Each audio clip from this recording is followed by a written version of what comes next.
So what we have that I'm about to reveal are the Cowgirl Flower leaves. And what I did with these was, I think it's 6 layers of really crazy colors like brown, red, orange, green, yellow. So let's see how they came out. Oh, I really wanted a leather look. I wanted a brown leathery boot kind of look, and this is very cool and very interesting. These are going to make some awesome cowgirl leaves. I'm digging this. I even love how it has a little green in there. Almost better than I expected. Is that possible? Yes, baby. Let's do this cowgirl flower. Next step, we are going to glue the petals together. So this cowgirl flower, the petals are baffling me a little bit.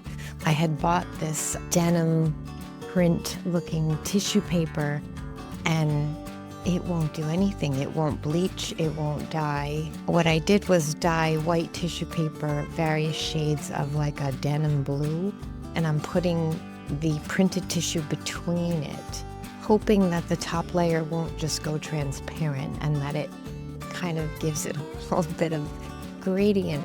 Otherwise, I guess I'm going to do an after petal type gradient with either paint or pastel, I'm not sure. So now we are going to glue the 3 layers of tissue paper that have already been dyed, and we are going to see how that works out. I think because of the odd upside down heart-shaped petals, I'm gonna use 50-50 matte glue and glossy glue. The glossy glue gives the paper a little more pliability. I think it leaves like this almost plasticky feel to it, so they're a little more pliable. So I'm doing a mix. I hate when I'm too strong for my own good. So the best you can do when you rip your paper, like I just did, is try to get it back as much as you can, because really I'm making it worse. Because really, in the scheme of things, you're losing 1 petal. I don't know why sometimes I forget it's tissue paper and I'm like, oh.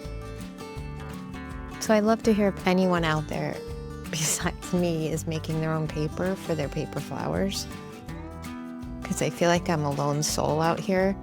Because I would love to know how you're doing it and how you're drying your paper rather than pressing it with all these layers between.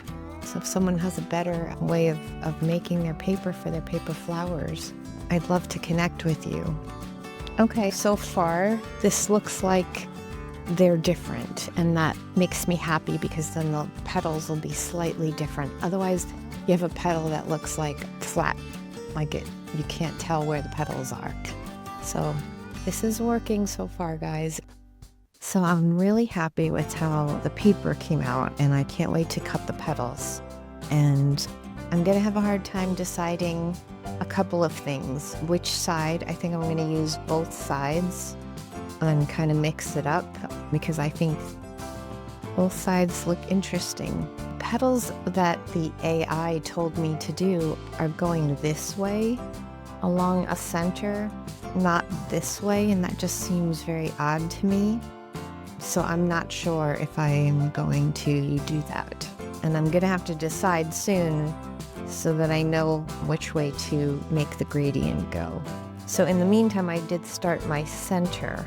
And I started with a bottle cap and put some gold crepe paper.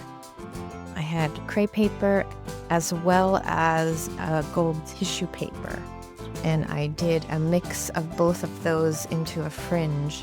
Not sure if I want to make this have a stem or if this is going to be more of a wall hanging. And then I'm going to somehow anchor in these buttons I got.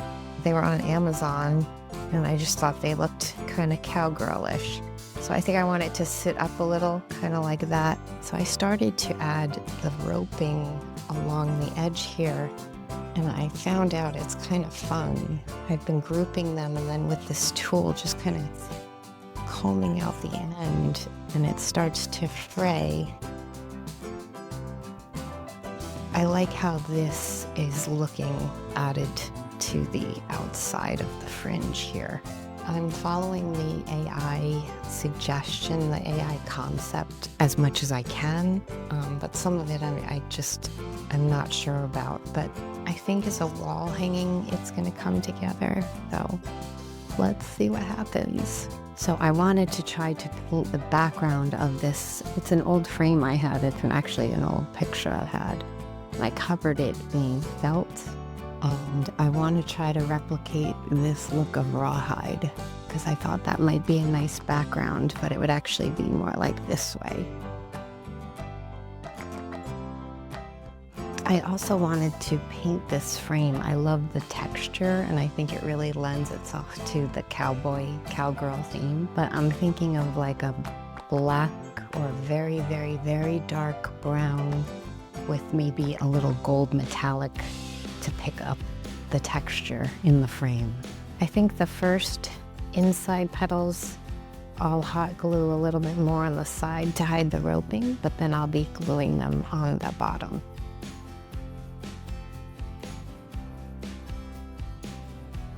I definitely want a word on the canvas, and I decided on the word bloom. It made the most sense. I was trying to think of the best way to write that on here, and I really wanted it in rope. So I wanted to cover this with my brown floral tape. Once I finished that, I thought this looked kind of cool just to wind it around.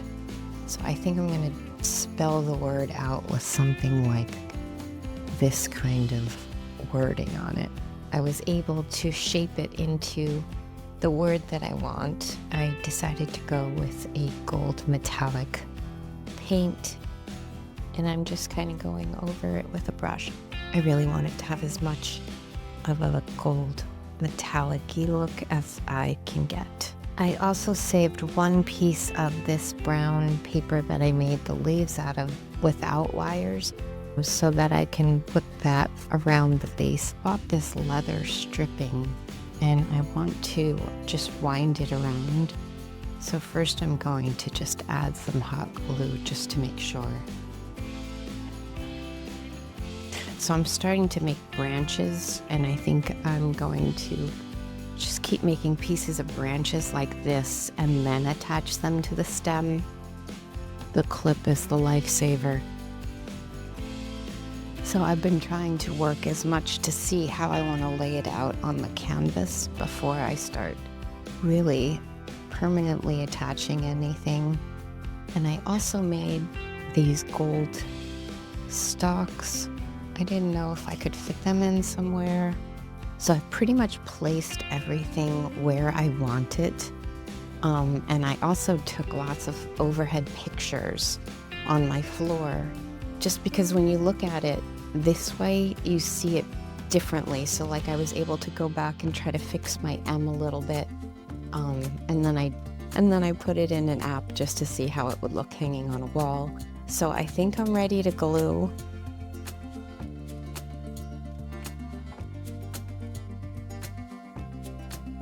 I ended up adding this little cluster of blue flowers, and I'm just kind of gluing that in. And I'm also adding this little branch of gold twigs up here. I want to show you how I used AI all throughout this entire project. First, I uploaded pictures as I was going along of my progress. And I just kept asking it, like, what word did I think should be written in rope, and it kind of gave me some examples, which I loved. Bloom, duh, JoyBlooms. I just kept uploading pictures as I went along. So then I said, I'm not sure I'm happy with it, and it started to say what works well about it. But then it started to say what you might be questioning and how to think about them. One part I asked it to be my art teacher. It went with the art teacher's critique, and it started to give me some feedback. Overall, it's really interesting to use AI not only for the concept idea, but also as part of the process as it guides you. Thanks so much for taking this experiment with me of making a cowgirl flower inspired by an AI concept. I hope that you take a minute to subscribe to my channel and hit that notification button so you always know when a new video is out. Thanks so much for watching. Keep blooming.